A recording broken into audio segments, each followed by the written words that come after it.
I got another update on the Ford. I was working on it again today, as always. I finished up some stuff on the radiator. It's ready to go now, other than the cooling fan that I had to wire in. I then went on to wiring up the gauges, and I was going to wire all the gauges up, and I thought to myself, well, maybe we should actually put all the gauges in there. So I went out to one of my parts vehicles and found a speedometer from a Chrysler product, one of the Jeeps, or actually the only Jeep I have back there. And I had already pulled the dash out half a year ago, so I grabbed the gauge cluster, I grabbed the speedometer, came in here, tore it all apart, and it was nice because both of them being Chrysler products, the speedometer cable fit right on. So all I had to do was make the speedometer fit in my homemade gauge cluster, and then it was just a matter of hooking it all up and seeing if it works. So this is the gauge cluster right here. So there's a speedometer, and it's cut in there and mounted in there now. It's all hooked up. Those other gauges are not hooked up because this is the end of my evening, and I got sidetracked from hooking those up and ended up making this. So now we will just start this thing, which is impossible to do while holding the camera. So you're going to see a bit of a dash for a second.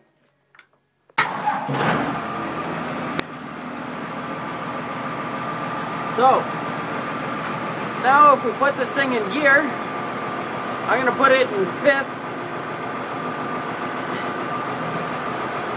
Look at that. It works.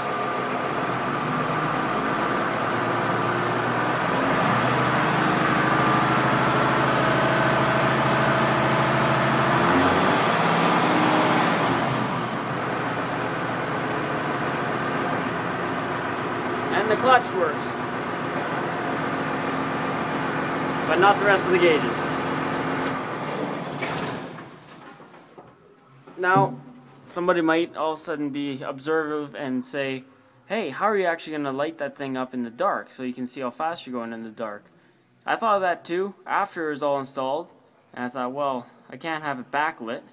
So what I'm going to do is there's going to be a turn signal that's going to go right here, and I have some red LEDs, so I'm just going to put 1 or 2 LEDs that's going to be shining right against this guy, and that'll light it up. So that solves that problem once again. Next update should be the gauges. I think I'm going to have to get a fuel sender because that's for 6 volt, and it's also for a completely different type of gauge. I don't know how they did the gauges back in 1949, but I did a test on my fuel gauge before I started on speedometer, and as soon as I touched the signal wire from the tank to the fuel gauge, it pegged it full. And I don't know how much fuel I have, but I definitely know it's nowhere near full. So it's going to be another trip to Princess Auto and get the fuel sender that matches that gauge. So that'll be another update. That's the next thing I'm planning to do. Then in that hole right there, that kind of square hole, that's where the radio is going to go. I have to fabricate that up, but I've made my box that it's going to sit in, because originally it's going to be under the dash, and I thought that looked not very nice, so it's going to go in the dash, originally where the radio would have gone if you ordered that as an option in 1949.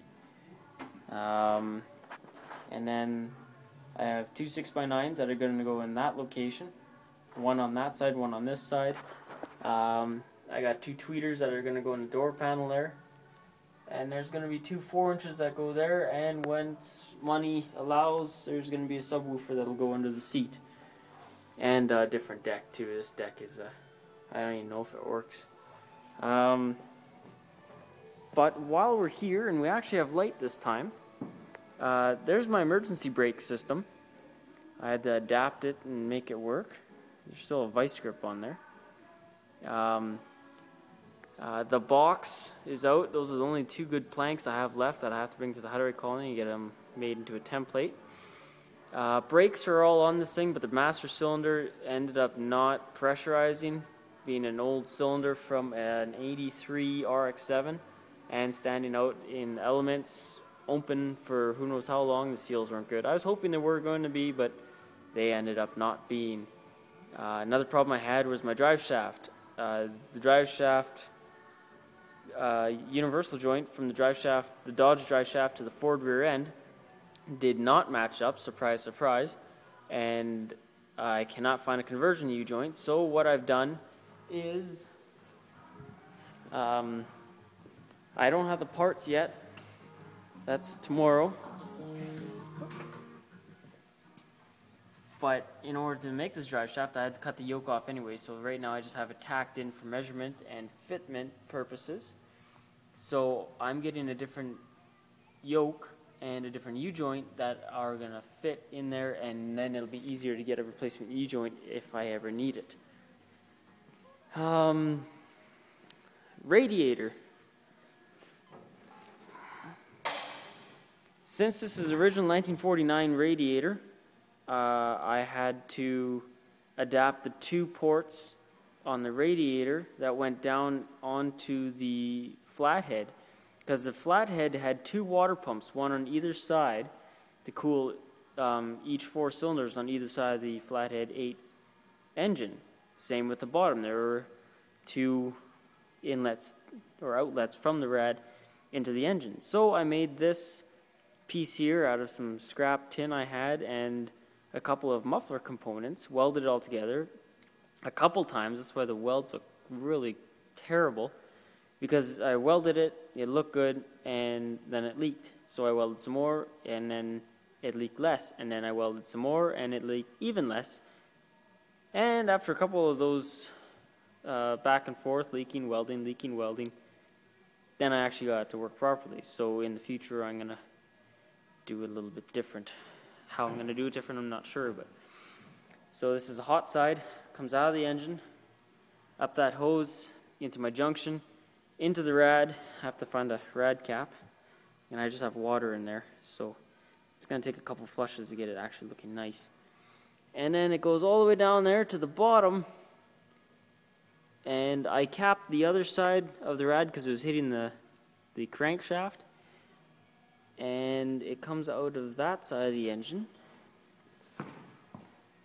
underneath the truck into that pipe there. It comes out of that pipe into this pipe in between the spring and the frame, which I wasn't too keen on in the first place, but this is kind of ending up being my only option until I figure out something more. So let's just hope that I don't hit a big bump. But it comes as is through there into the engine, and that's the cold side, and cools the engine off, goes right into the water pump, circulates through the engine, and repeats the cycle all over again. The next update that will be seen on the front of the engine will probably be brakes or the heater, which I just have a loop hose here, but I need a 12-volt low-profile motor for my fan heater assembly, which is this right here. That's the heater core. That's the directional housing unit. Or I'll put the hood on. Hood doesn't need much to go on. It fits on right now. It just needs to be bolted to the mounts. And I need to get a tire fixed and do a massive amount of cleaning because this is a cesspool. Needs to happen, and it never does, but let's not talk about that. Once I'm back at work, then it'll be glass and seals, and then that'll be done. But we are about 3 steps away from a test drive of the 1949 Ford with a 1993 Dodge Cummins turbo diesel, 5-speed. So that is my not so miniature update. That's where I'm currently at with my truck, for anyone that was wondering and is following this.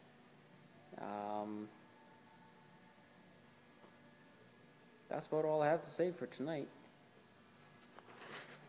That's my seat as well.